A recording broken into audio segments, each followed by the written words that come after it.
வணக்கம்.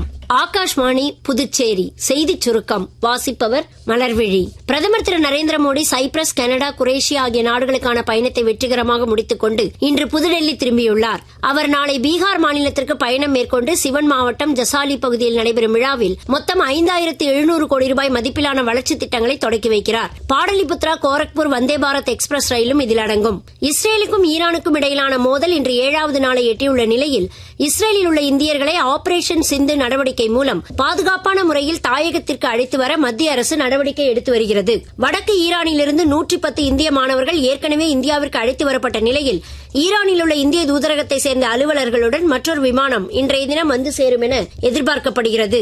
இந்தியா கடந்த 5 ஆண்டுகளில் மின்சார உற்பத்தி திறனில் உலகிலேயே மிக வேகமாக வரும் 3வது நாடாக மேம்பட்டுள்ளது. சர்வதேச எரிசக்தி ஏஜென்சி அண்மையில் வெளியிட்டுள்ள அறிக்கையில் இவ்வாறு தெரியவந்துள்ளது. இத்துடன் இந்த செய்திச் சுருக்கம் நிறைவு பெறுகிறது.